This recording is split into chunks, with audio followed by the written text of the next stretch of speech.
नमस्कार साथियों, मैं के प्रजापति आप सभी का स्वागत करता हूं हमारे यूट्यूब चैनल स्टडी कर पर। फ्रेंड्स, आप लोग देख रहे हैं आरआरबी ग्रुप डी के मैथ के पेपर के सॉल्यूशन की सीरीज जो है 23 अगस्त 2022 की शिफ्ट 1 का।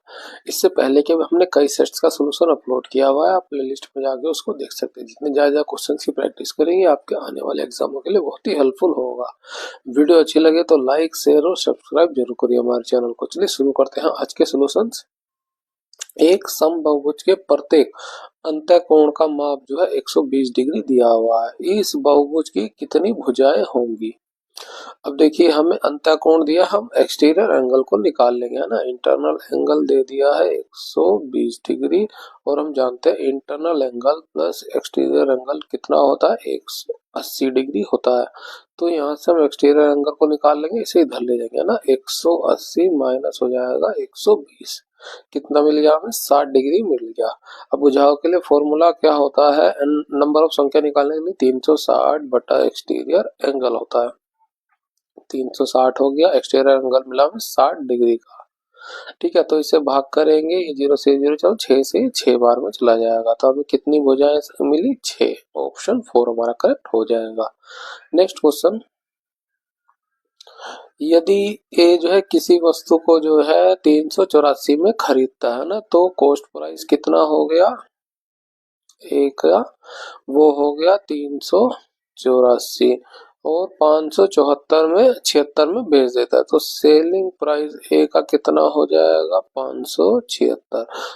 ठीक है, और बी किस दूसरी वस्तु को जो है 1254 में खरीदता है, तो कॉस्ट प्राइस हुआ बी का कितना हो गया, ये 1254 हो गया, और उसे जो है 1672 में बेचता है, तो सेलिंग प्राइस बी का क्या हो गया, 1672 हो गया। ए के प्रतिशत लाभ और बी के प्रतिशत लाभ का अनुपात क्या होगा? ठीक है, तो हम यहाँ से ए का प्रॉफिट निकाल लें। क्या होता है, सेलिंग प्राइस ए माइनस कॉस्ट प्राइस है, यहाँ पे ए लिख देते हैं ये। ठीक है, तो यहाँ पे वैल्यू लिखिए 576 माइनस का हो गया 384, तो 6 में से 4 जाएगा 2 हो जाएगा, 7 में से 8 जाएगा तो 17 हो गया, 9 हो जाएगा, है ना। 4 में से 3 जाएगा 1 हो गया, तो प्रॉफिट हमें ए का मिल गया 192। इसी तरह से यहाँ पे हम निकाल लेते हैं प्रॉफिट बी का। क्या हो जाएगा, selling price b minus cost price b. Selling price भी कितना है, 1672, और कॉस्ट प्राइस है 1254। इसमें से घटा देंगे, 12 में से 4 जाएगा तो ये 8 हो जाएगा, और ये 6 में से 5 जाएगा 1 हो जाएगा, 16 में से 12 जाएगा ये 4 हो जाएगा।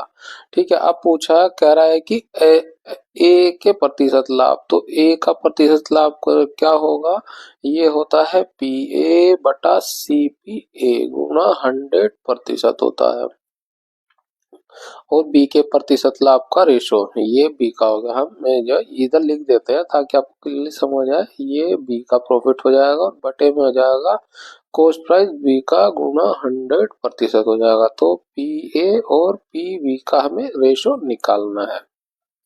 ठीक है, तो ये हो जाएगा पी ए गुणा 100% बटे में आ जाएगा सी पी ए। ठीक है, इससे भाग करेंगे तो यहाँ पे आ जाएगा पी बी, ठीक है, गुणा हो जाएगा 100%, और ऊपर आ जाएगा CPB। बस इसको रख दीजिए। अब देखिए, प्रतिशत से प्रतिशत तो कट जाएगा, तो हमें PA CP और इन सब की वैल्यू को रखना है। तो PA की वैल्यू कितनी है, 192। कॉस्ट प्राइस बी है ना, कॉस्ट प्राइस बी कितना है, 1254 बटे में कॉस्ट प्राइस ए का, कॉस्ट प्राइस ए का कितना है, ये है 384, और प्रॉफिट बी कितना हैगा, वो हैगा 418। बस इसको सोल्व कर लीजिए, तो आप देखेंगे इससे ये 2 बार में चला जाएगा ना, 19 दूनी 38, 2 दूनी 4 हो गया, 4 तिया 12, 18 तिया 54 हो रहा है, ये 3 बार में चला जाएगा। तो हमें रेशो क्या मिलेगा, 3:2 का हमें आंसर मिलेगा। तो आंसर क्या हो जाएगा, ऑप्शन 3 का 3/2 हो जाएगा। नेक्स्ट क्वेश्चन है, इसको हमें सरल करना है। साइन ए बटे 1 प्लस कोस ए दिया है, प्लस कोस ए बटे साइन ए दिया हुआ है, तो हम क्या ले, एलसीएम ले लेते हैं। तो क्या हो जाएगा, 1 प्लस कोस ए हो जाएगा, और ये हो जाएगा साइन ए।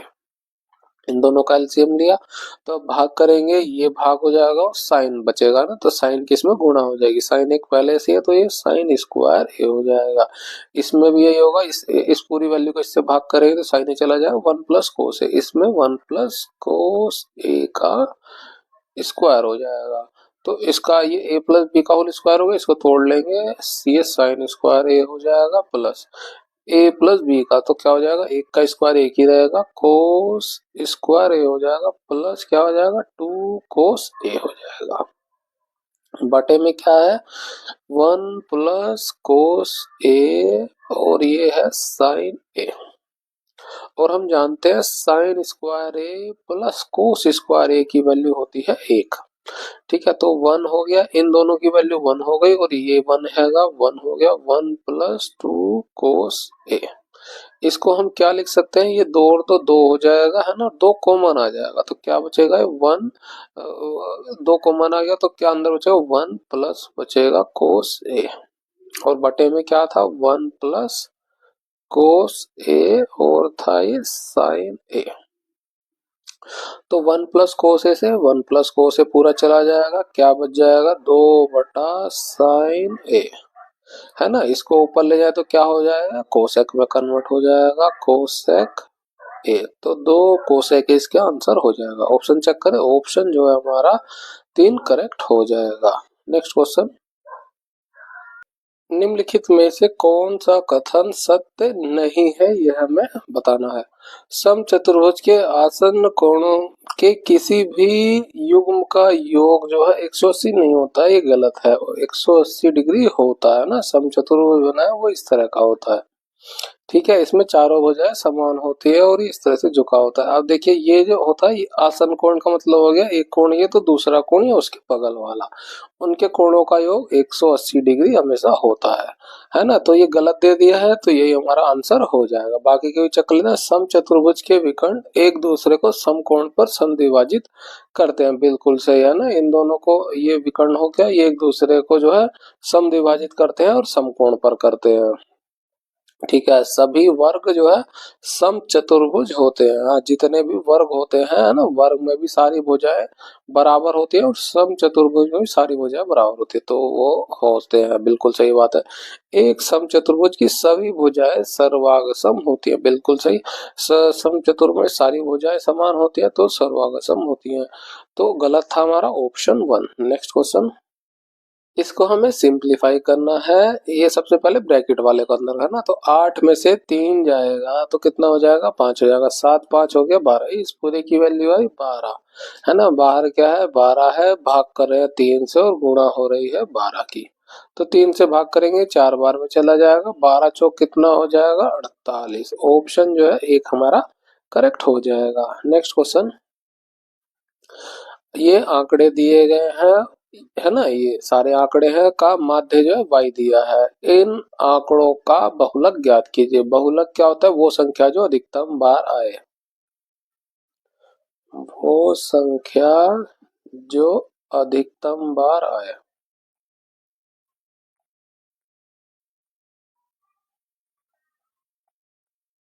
ठीक है, अधिकतम बार आए। अब यहाँ देखेंगे 5 2 बार है, 4 2 बार है, और ये एक नंबर हमें y दे दिया है, तो यहाँ पे 4 भी 2 बार आ गया और 5 भी 2 बार, तो टाई हो गया मामला। हमें ये y की वैल्यू को निकालना पड़ेगा, तो इन सब का योग जो है कितना हो जाएगा, 9 3 12, 12 5 17, 17 4 21, 4 25 और 5 30 हो जाएगा, 30 प्लस वाई हो गया, है ना। इनके योग को जब हम भाग कर दे कितनी संख्या, 1 2 3 4 5 6 7, तो हमें माध्य क्या प्राप्त होगा, वाई प्राप्त होगा।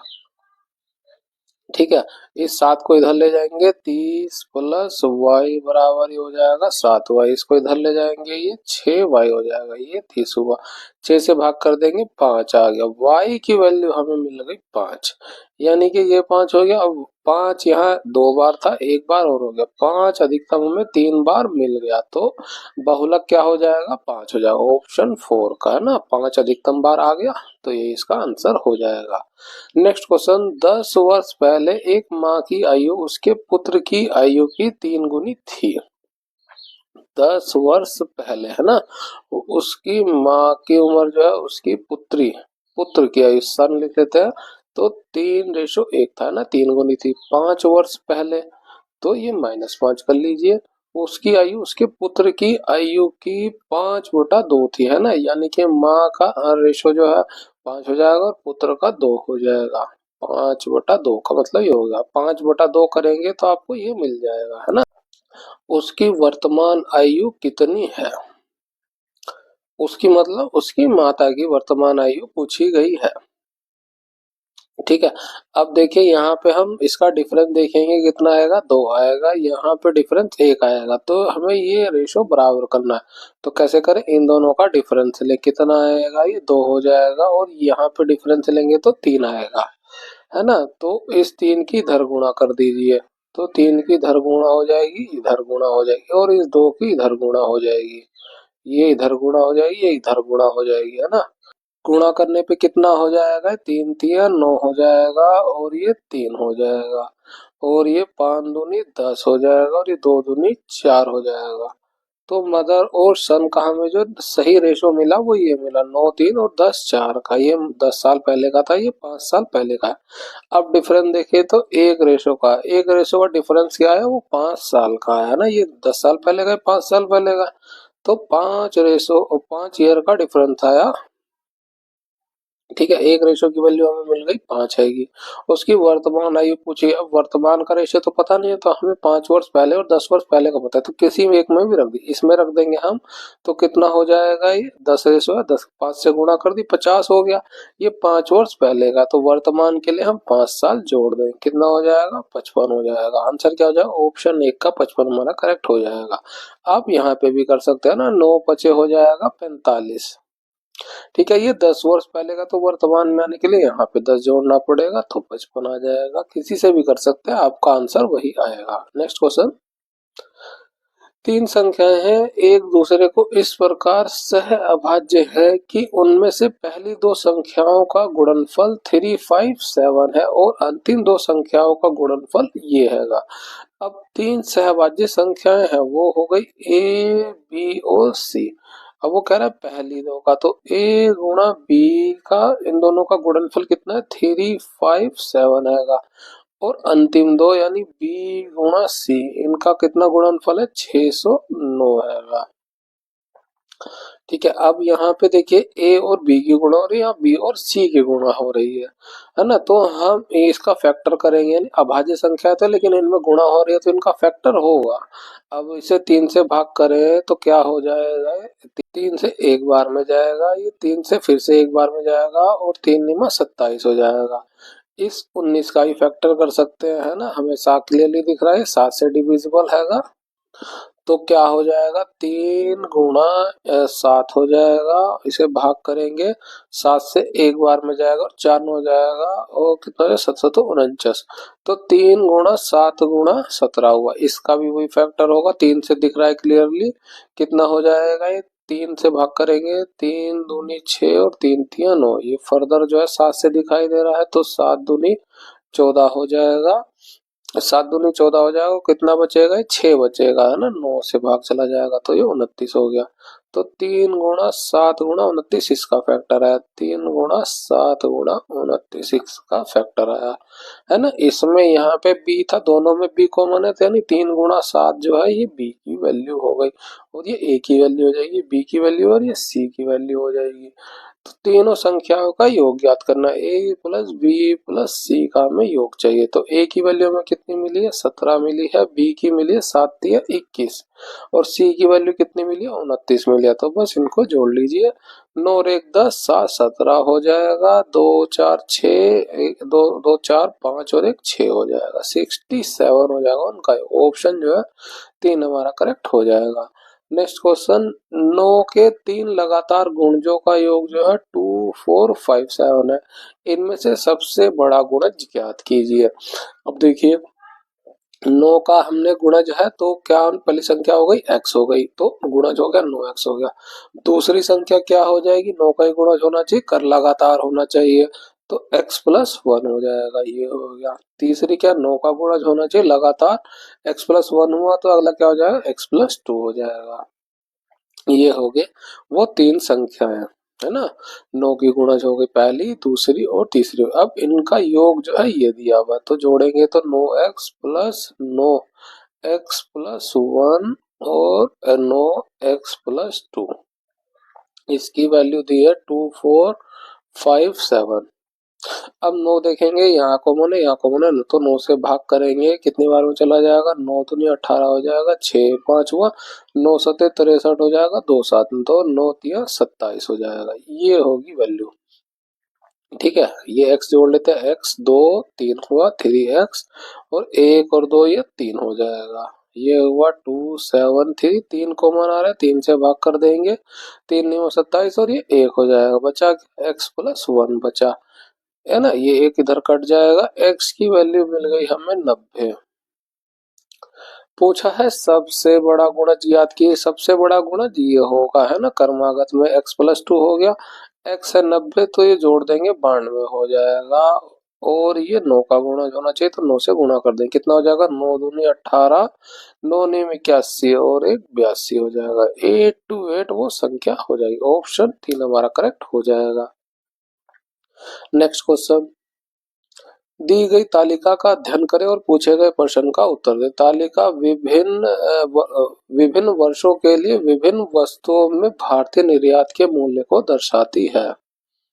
ठीक है, 2018 से 2020 की अवधि के लिए, 2018 से 2020 ये हो गया, वो अवधि हो गई, के लिए फलों, ये रहे फल, आईटी उत्पाद, ये रहा आईटी उत्पाद, और रक्षा उत्पाद, ये हो गया रक्षा उत्पाद का वार्षिक औसत ज्ञात कीजिए। ठीक है, तो तीन तीन वर्ष हो गए, ये इनका हमें जोड़ना है, इनका जोड़ना है, और इनका जोड़ना है। 3 साल का है तो औसत निकालना है, तो 3 से भाग कर देंगे 3 साल के लिए, बस जोड़ लीजिए इन सबको, ये हो जाएगा 1 और ये 5 हो जाएगा 6, 7 7 14 और 14 6 हो जाएगा 20, ये हुआ 206, इसको जोड़ लिए 0 0 0 आ गया, और ये 12 और 10 कितना हो जाएगा, 22 हो जाएगा, 22 और 16 38 हो जाएगा, 380 हो जाएगा ये, इसको जोड़ लीजिए 5 हो जाएगा ये, और ये 19 हो जाएगा, 11 8 19 और 8 27 हो जाएगा, ये हो गया। बस इन सबको भी जोड़ लीजिए, ये 6 5 11 हो जाएगा, और 7 1 8 हुआ, 8 8 16, 16 का 6 हासिल 1 हुआ, 3 2 5 5 2 7 1 8 बटे 3 हो जाएगा, 3 से भाग करेंगे, 3 दूनी 6 हो जाएगा, और ये 2 6 बचेगा, और 3 सते के 3 अठे 24 हो जाएगा, और 2 1 बचेगा, 3 सते 21 हो जाएगा, तो 287 जो है इसका औसत हो जाएगा। आंसर क्या हो जाएगा, 287 करोड़। वैल्यू की जरूरत नहीं थी, सीधे सीधे हमें इसको ही जोड़ना था, राशि हालांकि करोड़ में ही थी, तो हमारा आंसर 287 करोड़ हो जाएगा। नेक्स्ट क्वेश्चन, 13 क्रमागत पूर्णांकों का औसत जो है 86 है, पूर्णांकों का औसत है ना। अब वो 13 क्रमागत संख्या क्या होगी, पहली संख्या x हो जाएगी, तो दूसरी क्या होगी, x+1 होगी, फिर तीसरी क्या हो जाएगी, x+3 हो और 2 हो जाएगी, चौथी क्या होगी, x+3 हो जाएगी, पहली संख्या, दूसरी है, तीसरी है, चौथी भी, ऐसे ऐसे करके जो है 12वां होगा और 13वां होगा, है ना। तो आप देखेंगे जब 4 नंबर पर आते x+3 रहा, तो यहाँ पे क्या होगा, x+11 होगा, और यहाँ पे क्या होगा, x+12 होगा। ठीक है, यदि इन 13 पूर्णांकों में से सबसे छोटे पूर्णांक का 2 गुना, सबसे छोटा पूर्णांक हुआ ये, इसका 2 गुना, 2 गुने को इन 13 पूर्णांकों में सबसे बड़े पूर्णांक में जोड़ दिया जाए, सबसे बड़ा पूर्णांक हमें ये मिलेगा, जोड़ दिया जाए, ये हो गया x+12, तो योगफल कितना होगा ये हमें निकालना है, तो हमें उसके लिए x की वैल्यू पता होनी चाहिए। तो इन सबको हम जोड़ेंगे, ये औसत दिया हुआ, तो सबको जोड़ेंगे तो क्या होगा, योग मिल जाएगा हमें, योग बटा कुल संख्या कितनी है, 13, और ये मिल जाएगा हमें औसत मिल जाएगा 36 का। ठीक है, सबको हम जोड़ेंगे, योग मिलेगा, और यहाँ से हमें x की वैल्यू मिल जाएगी। अब ये सबको जोड़ेंगे तो 13 जो है x जो है 13 बार आएगा, तो ये कितना हो जाएगा, 13x हो जाएगा, और ये क्या बचेगा, 1 2 3 4 5 6, है ना, इस तरह से ये 12 तक आएगा। अब इन लगातार संख्याओं को हमें जोड़ना हो तो कैसे जोड़ते हैं? n संख्या ना प्राकृतिक संख्या हो गई, एक से शुरू होनी, तो क्या होता है n n+1/2 होता है लगातार संख्याओं को जोड़ने के लिए। ठीक है, ये 12 हो गया तो n का नंबर हो जाएगा 12 और एक जोड़ देंगे 13 हो जाएगा, बटे में 2 भाग कर देंगे 6 हुआ, तो 13 छिंगा हो जाएगा 78। इनका योग हमें मिल गया 78, तो कितना हो जाएगा 13x + 78 हो गया ये। बटे में क्या है 13, तो 13 को इधर ले आते हैं, उसके गुणा हो जाएगी 36 गुणा 13 हो जाएगा ये, है ना। ये 13x हुआ और बराबर इसको इधर ले जाएंगे, कितना हो जाएगा 36 गुणा 13 माइनस 78। 13 से भाग कर दें, ये 13 पूरा चला जाएगा और 13 से 6 बार में चला जाएगा, है ना। तो x की वैल्यू क्या आ जाएगी 36 माइनस 6, x का मान हमें मिल गया वो है 30। बस इसको इसमें रख दीजिए, x का मान 30 मिला है, 30 दूनी हो जाएगा 60 और ये हो जाएगा 30 + 12 कितना हुआ 90, 90 और 12 कितना हो जाएगा 102, वो योग हो जाएगा। ऑप्शन 1 का हमारा 102 करेक्ट हो जाएगा। नेक्स्ट क्वेश्चन, निम्नांकित पाई चार्ट एक पावर बैंक के निर्माण के लिए व्यय के प्रतिशत वितरण को दर्शाता है। पाई चार्ट का अध्ययन कीजिए और उसके आधार पर पूछे गए प्रश्न का उत्तर दीजिए। अब ये पूरा का पूरा पाई चार्ट होता है अपने आप में होता है वो 100% का, इस बात को आप हमेशा ध्यान रखिए, है ना। जब भी सर्कल में बना के चीज दी जाएंगी वो 100% का डिवीजन करते हैं। इस तरह से पार्टी से अलग अलग कर दिया, मैन्युफैक्चरिंग का हो गया, है ना, डायरेक्ट मटेरियल कॉस्ट का हो गया, डायरेक्ट लेबर कॉस्ट का हो गया, तो ये सब दिया हुआ। यदि 100 पावर बैंकों का निर्माण किया जाता है और उसकी निर्माण लागत 550,000 है, 100 पावर बैंकों के निर्माण लागत 50,000, तो एक पावर बैंक का विक्रय मूल्य कितना होगा ताकि निर्माता को 50% का लाभ हो।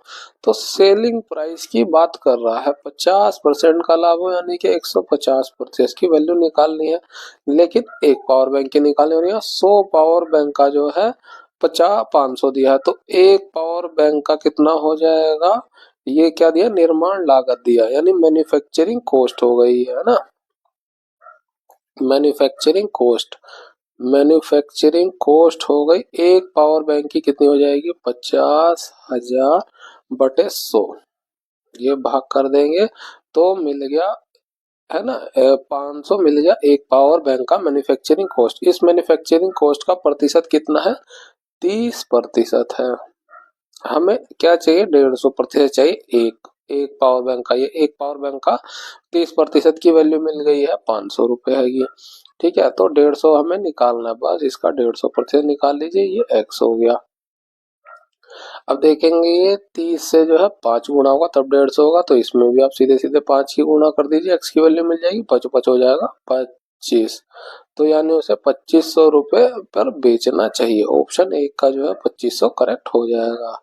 नेक्स्ट क्वेश्चन, 45, 78 और 117 का महत्तम समापवर्त्य क्या होगा? महत्तम समापवर्त्य यानी वो बड़ी से बड़ी संख्या जो इन तीनों को काट दे। अब देखिए 5 से ये डिविजिबल नहीं होगा, ये नहीं होगा, 7 से ये डिविजिबल नहीं होगा, है ना, तीनों को काटना चाहिए। 3 से देखें तो ये भी कट जाएगा, ये भी कट जाएगा, ये भी कट जाएगा। अब 9 से चेक करेंगे तो 9 से ये तो कटेगा, ये नहीं कटेगा, तो ये भी कैंसिल हो गया, हमारा केवल एक ही होगा, तो यही हमारा आंसर हो जाएगा। नेक्स्ट क्वेश्चन, यदि चक्रवर्ती ब्याज पर निवेश की गई कोई धनराशि 10 वर्षों में स्वयं की दोगुनी हो जाती है। अब देखिए कोई वस्तु रही होगी 100%, वो जो है स्वयं की दोगुनी होगी, यानी 200% हो गई कितने वर्षों में 10 वर्षों में, ये हो गया। तो समान ब्याज दर पर समान धनराशि कितने वर्षों में स्वयं की जो है 16 गुनी हो जाएगी। 10 वर्षों में 200 हुई, अगले में इसका दुगुना हो जाएगा, कितना हो जाएगा 400% हो जाएगा, 10 वर्ष और लग गया। अब अगले 10 साल में इसका दुगुना हो जाएगा, कितना हो जाएगा 800% हो जाएगा, 10 वर्ष और लग गए। अगले 10 सालों में क्या होगा कि इसका दुगुना हो जाएगा, कितना हो जाएगा 1600% हो जाएगा, है ना। स्वयं का 16 गुना पहुंचा था, ये थी वो स्वयं, उसका 16 गुना हो गया। ठीक है, तो कितना वर्ष समय लग गया 10, 10 20, 10 30 और 10 40, 40 वर्ष का समय लगेगा 16 गुना होने में। आंसर क्या हो जाएगा ऑप्शन 2 का 40 हो जाएगा। नेक्स्ट क्वेश्चन, एक समचतुर्भुज का जो है क्षेत्रफल ज्ञात कीजिए, उसके विकर्णों की लंबाई जो है 12 और 15 सेंटीमीटर दी है ना। समचतुर्भुज का क्षेत्रफल के लिए फॉर्मूला क्या होता है, विकर्णों के लिए 1/2 D1 गुणा D2 होता है। तो बस रख दीजिए, एक D1 हो गया, ये 12 हो गया, दूसरा D2 हो गया 15। 2 से काटिए, 6 बार में कट जाएगा और 15 6 होता है 90। 90 यूनिट हो जाएगी सेंटीमीटर स्क्वायर। ऑप्शन 4 का जो है 90 सेंटीमीटर करेक्ट हो जाएगा। नेक्स्ट क्वेश्चन, निम्नलिखित में से कौन सा विकल्प उस निकटतम लगभग मान को दर्शाता है जो निम्नलिखित समीकरण परसेंट चिन्ह के स्थान पर आएगा। निकटतम लगभग में ही मान निकालना है, तो आप इस पूरी वैल्यू को लगभग ले लीजिए। कितना हो जाएगा, 126 हो जाएगा। ये कितना हो जाएगा, ये 36 हो जाएगा। ये कितना हो जाएगा, 4 हो जाएगा। ये कितना हो जाएगा, 16।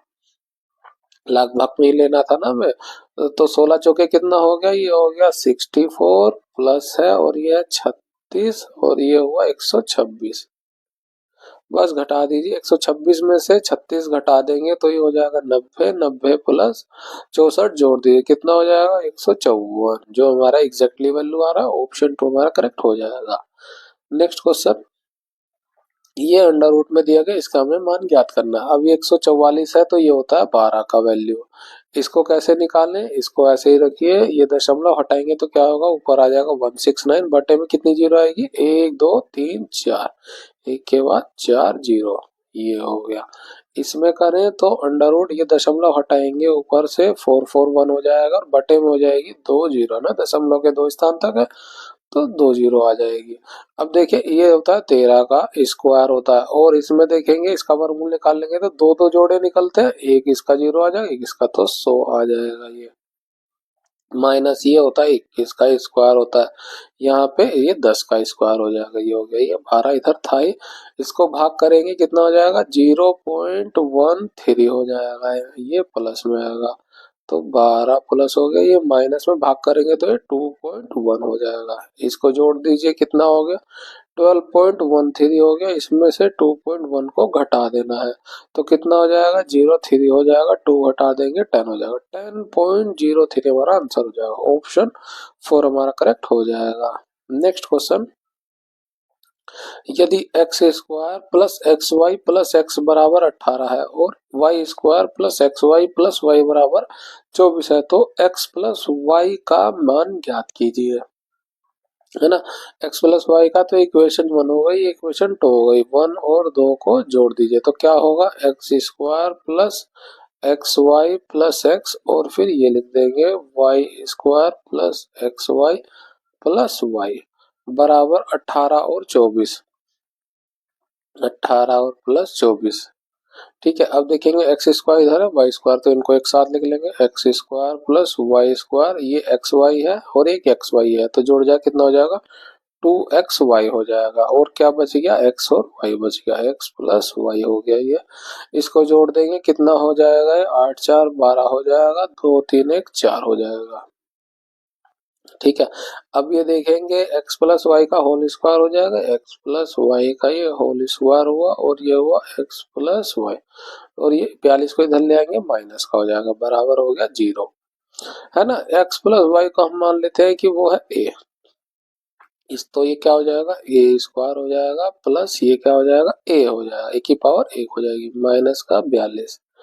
अब ये एक इक्वेशन बन गई। इक्वेशन में हमें ऐसा करना, फैक्टर करना है कि जो है घटाने पर हमें 1 मिले, तो क्या हो जाएगा, 7 6 42, ए स्क्वायर प्लस का 7 ए माइनस का 6 ए हो जाएगा, माइनस 42। इसमें कॉमन लेंगे, ए कॉमन आएगा, ए प्लस 7 हो गया, माइनस 6 कॉमन हो जाएगा तो ए प्लस 7 ये हो जाएगा, बराबर है 0 में ये। तो ए प्लस 7 दोनों जगह कॉमन हो गया और क्या बच जाएगा, ए माइनस 6 हो जाएगा, ये बराबर 0। तो अब ए इसको कंपेयर करेंगे तो ए की वैल्यू क्या आएगी, माइनस का 7 आएगी, और इसको करेंगे तो 6 आएगी ए की वैल्यू। तो ए की वैल्यू, ए क्या था, एक्स प्लस वाई था, तो एक्स प्लस वाई की हमने दो वैल्यू मिली, -7 और -6, -7 और 6 प्लस का, तो ऑप्शन 3 हमारा करेक्ट हो जाएगा। नेक्स्ट क्वेश्चन, 12 सेंटीमीटर व्यास वाले गोले का आयतन ज्ञात कीजिए। ये व्यास दिया हुआ है तो रेडियस कितना हो जाएगा, 6 हो जाएगा। गोले के आयतन का फॉर्मूला क्या था, 4/3 पाई आर की क्यूब। तो 4/3 पाई, पाई की गुणा करनी नहीं है, आर का क्यूब करेंगे 6 × 6 × 6 हो गया, 3 से ये 2 बार में चला जाएगा, 4 दूनी 8 हुआ और 8 6 48, 48 6 का ये पाई, बस इसके गुणा कर दिए, 8 6 48 का 8 हो जाएगा और 6 चौक 24, 4 बच रहा था ये 28 हो जाएगा, 288 पाई। ऑप्शन जो है एक हमारा करेक्ट हो जाएगा, 288 पाई। नेक्स्ट क्वेश्चन, वर्ष 2000 में मोनू की आयु जो है उसकी बहन की आयु की 3 गुनी थी। तो वर्ष 2000 यही हम मान लेते हैं कि वर्तमान था, तो मोनू की आयु हमने मान ली है ना, उसकी बहन की आयु को मान लिया एस था, तो मोनू की आयु जो है उसकी बहन की आयु की 3 गुनी थी, ये हो गया 3 गुनी, है ना। और 2010 में, अब 2000 था ये 10 साल बड़ा हो गया, उसकी आयु उसकी बहन की आयु से 10 वर्ष अधिक हो गई, है ना, तो मोनू कितना हो जाएगा, 10 साल बड़ा हो जाएगा, उसकी बहन भी 10 साल बड़ी हो जाएगी, है ना। बहन की आयु से 24 वर्ष अधिक है, ये हो गया 24 वर्ष अधिक हो गया। 2010 में मोनू की आयु कितनी होगी, तो m+10 की हमें वैल्यू को निकालना है। ये 10 इधर भी 10 इधर भी है, कट जाएगा, क्या हो जाएगा m+s और m बराबर s और ये 24 हो जाएगा, ठीक है। m बराबर हम 3s रख देंगे, ये हो गया 3s और ये s को इधर ले आएंगे, ये s हो गया और ये 24 हो गया, कितना बचा 2s बराबर 24, ये भाग कर देंगे, s की वैल्यू मिल गई हमें 12, 12 मिल गई, यहाँ रख देंगे, m की वैल्यू मिल गई हमें 36, है ना। हमें m+10 निकाल तो 36 + 10 कितना हो जाएगा 46, 46 वर्ष, ऑप्शन एक हमारा करेक्ट हो जाएगा। नेक्स्ट क्वेश्चन, इसको हमें सिंप्लीफाई कर देना है, तो बस गुणा कर दीजिए, कितना हो जाएगा 10x हो जाएगा, 2 की इधर गुणा हो जाएगी, माइनस का 6 हो जाएगा, प्लस 3 तिया हो जाएगा 9x और ये माइनस का 15 हो जाएगा और ये 93 है, इसको इधर ही रखिए, सोल्व करते हैं तो क्या हो जाएगा, ये 10 और 9 19x हो जाएगा और ये जुड़ जाएगा, है ना, ये जुड़ जाएगा, कितना हो जाएगा 21 हो जाएगा और 21 माइनस में है तो उधर आके प्लस में हो जाएगा, तो 93 + 21 हो जाएगा, कितना हो जाएगा 3 और 1 4 हो जाएगा, 9 2 11 हो गया, 19 × x बराबर 140, 19 से जो है ये 6 बार में चला जाएगा, तो x का मान हमें कितना मिला 6 मिल जाएगा, ऑप्शन जो है एक हमारा करेक्ट हो जाएगा, x बराबर 6। नेक्स्ट क्वेश्चन, ये द्विघात समीकरण दिए के में मूलों का गुणनफल क्या होगा। अब देखिए ये जो है रैंडमली लिखा गया, तो हम पहले से अरेंज करते हैं, तो सबसे पहले लिखते हैं बड़ी पावर, तो क्या हो जाएगा x का स्क्वायर माइनस है पहले तो -5x², उसके बाद क्या हो जाएगा माइनस का 8x हो जाएगा, उसके बाद क्या हो जाएगा ये हो जाएगा प्लस का 6। अब चाहे तो माइनस को सबसे हटा सकते हैं, तो माइनस कॉमन ले लेंगे, प्लस का हो जाएगा, ये प्लस का हो जाएगा और ये वैल्यू अपोजिट हो जाएगी, माइनस का 6 हो गया, ठीक है। मोलों का गुणनफल निकालना है, तो क्या होता है अल्फा बीटा बराबर क्या होता है c/a होता है, तो c और a क्या होता है ये कंपेयर कर लेंगे इस इक्वेशन से, ax² + bx प्लस का c, तो c हमें कितना मिलेगा माइनस का 6 मिलेगा और a कितना मिलेगा 5 मिलेगा, बस इस पे रख दीजिए, ये हो जाएगा माइनस का 6/5, आंसर क्या हो जाएगा माइनस का 6/5 हो जाएगा, ऑप्शन 3 हमारा करेक्ट हो जाएगा।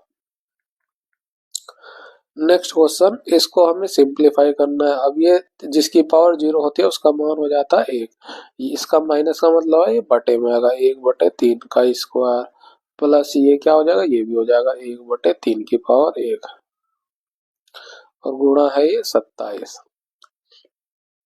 इसका मतलब हो गया ये 1/9 हुआ और ये 1/3 हुआ, एलसीएम ले ले तो क्या आएगा 9 आएगा, ब्रैकेट में यहाँ 27 है, 9 आएगा तो भाग करेंगे, इधर 9 आ जाएगा, इधर 1 आ जाएगा और 3 बच जाएगा, तो ये ऊपर 3 की गुणा हो जाएगी, जोड़ दीजिए 9 और 1 10 3 13 हुआ, इधर 27 है ये, तो ऊपर हुआ 13 बटे में 9 हुआ गुणा है 27, 9 से भाग करेंगे 3 बार में चला जाएगा और 13 तिया कितना होता है 39, आंसर क्या हो जाएगा ऑप्शन 3 का 39 हमारा आंसर हो जाएगा। नेक्स्ट क्वेश्चन है, एक बाइक जो है 50 किलोमीटर प्रति घंटे की चाल से चलती हुई अपने गंतव्य स्थान पर 10 मिनट की देरी से पहुंचती है, ठीक है, यदि वह 60 किलोमीटर की चाल से चलती है तो 5 मिनट की देरी से पहुंचती है। सामान्य मार्ग पर सामान्य चाल से यात्रा करते हुए समय पर पहुंचने के लिए बाइक को कितने मिनट लगते हैं, ये हमें पूछना है। तो हमें स्पीड दी है S1 और S2 दो दी है, तो इनका रेशो ले लेते हैं ना। ये 50 किलोमीटर की है, 60 किलोमीटर की, तो रेशो क्या आ जाएगा, 5 और 6 का रेशो आ जाएगा। अब डिस्टेंस तो सेम ही है, उसी डिस्टेंस को वो कवर कर रहा है स्पीड बढ़ा करके, तो टाइम जो है इसका इन्वर्सली हो जाएगा, T1 गुना T2 क्या हो जाएगा, 6/5 हो जाएगा।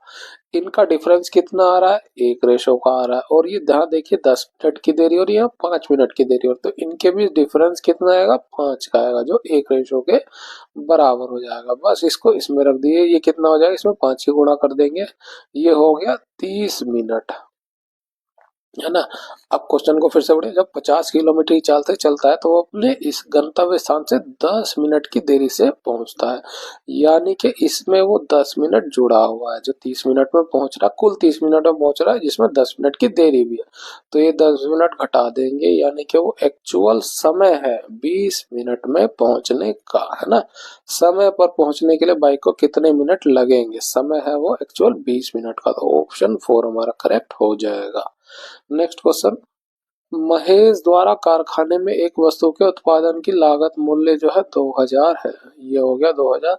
उत्पाद को कारखाने से शोरूम तक ले जाने के लिए उत्पाद लागत का 10% के बराबर खर्च आता है, तो अब उसकी कीमत कितनी हो जाएगी, 110% होगी, प्रतिशत घटाएंगे बटे में हो जाएगा 100।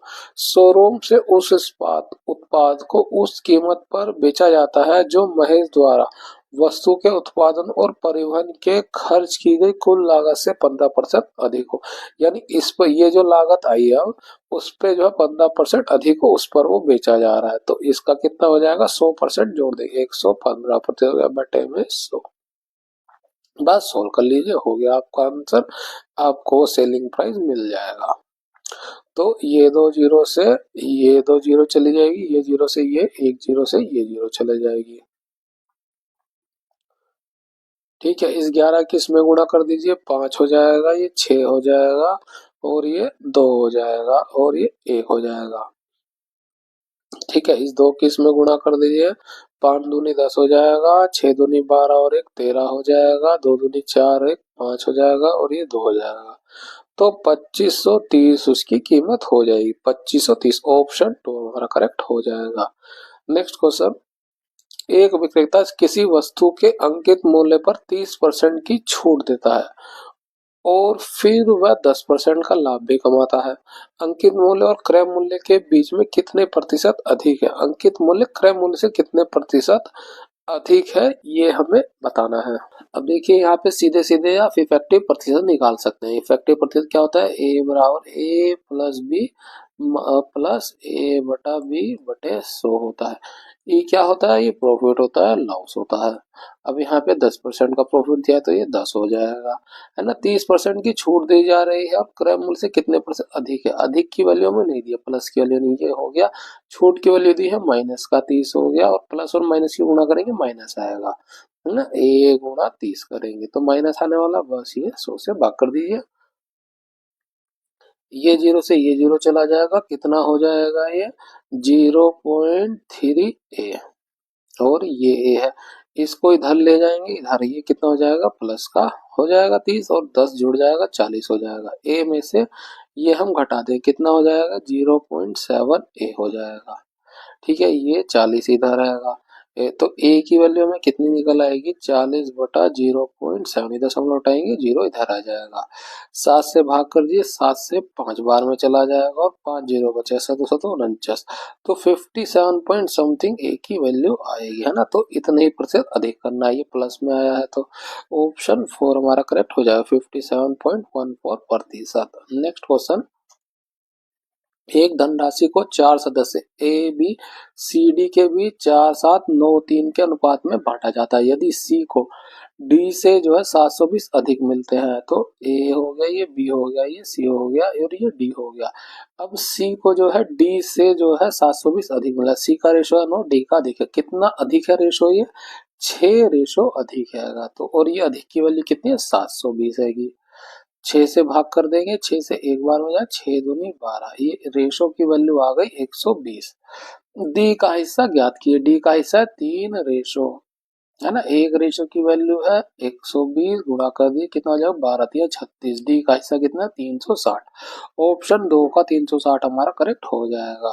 नेक्स्ट क्वेश्चन, एक साइकिल चालक जो है 2.5 किलोमीटर की दूरी 4 मिनट 10 सेकंड में तय करता है।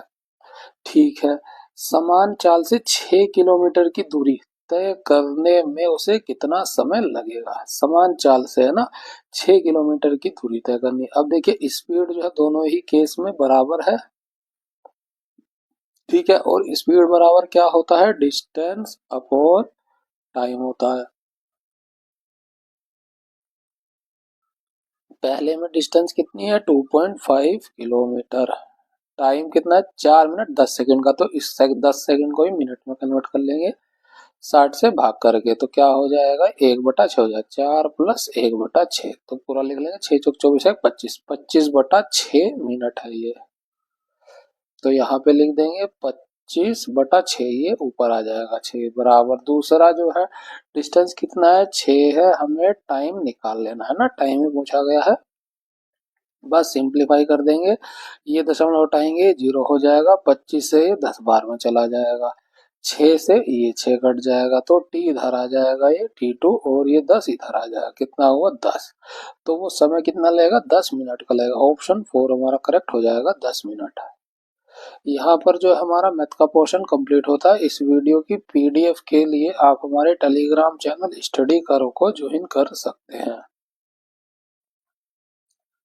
वीडियो अच्छी लगी हो तो लाइक शेयर और सब्सक्राइब करिए हमारे चैनल को। मिलते हैं आपसे अगली वीडियो में। Thank you.